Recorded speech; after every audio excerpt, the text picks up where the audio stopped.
nothing at all. So you would just get those from...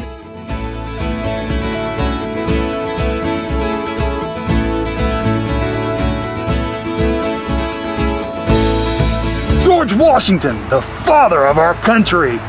How did George Washington feel about the Boston Tea Party and the protests led by the Sons of Liberty?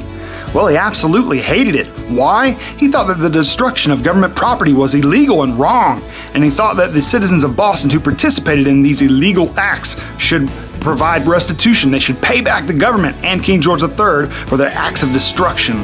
Think about the latest presidential election. You think that it was mighty contentious. Half of the country supported one candidate, half the country supported another candidate. But what about the first presidential election? It was unanimous. What does that mean? George Washington was unanimously selected as the first president of the United States. No one disagreed with the fact that he should be the one that should lead the brand new country into the future. Did you know that George Washington was actually a British soldier at one point in his career? Yes, he fought for the British in the French and Indian War, the battle to control North America. The British inevitably won, but George Washington was not as successful as we know him as in the American Revolution. Raised in Virginia, George Washington was set a precedent of Virginians becoming president. George Washington was from Virginia. Thomas Jefferson was from Virginia. And then James Madison was from Virginia. Virginia was where it's at if you wanted to be president of the United States. George Washington inevitably married a widow, Martha Custis, who had 4 children. George would help raise the children throughout their adult lives. Unfortunately, George Washington participated in the act of slavery. What do I mean? He owned slaves and actually inherited slaves from his widow, Martha Custis, upon their marriage. Did he free his slaves after his marriage? Well, that's a matter of debate. As the commander-in-chief of the Continental Army, George Washington was distinctive with his blue sash that he wore over his shoulder. That signified that he was the leader. He was the boss. July the 4th of 1776, the Declaration of Independence was adopted by the Congress.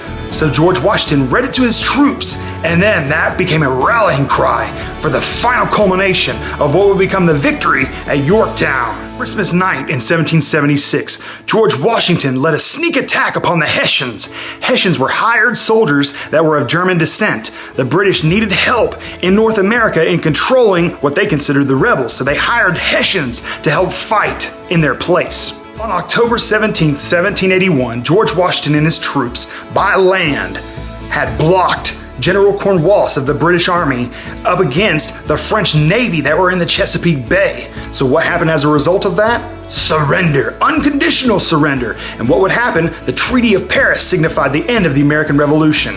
George Washington would just put another feather in his cap in the leadership that would become the American presidency just a few years later. In December of 1783, George gave his farewell address to his troops. In his mind, he was headed home to Mount Vernon in Virginia to retire. Little did he know he'd be summoned again to lead the new nation as President of the United States. Some of the new Americans that had their independence and they were emancipated from England, they wanted George Washington to become the king. Except for George Washington. He did not want to become king. He said, "We already got rid of one King George, why do we need another?" George Washington set a precedent as president when he was elected as the first president of the United States on April the 30th of 1789. What did George Washington do during his first term as president?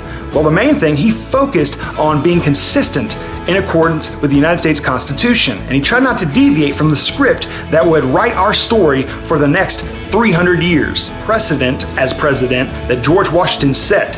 When he served 4 years of a term as President of the United States, he served another term. He was actually elected unanimously again. And what happened was George Washington served 2 total terms at 8 years consecutively.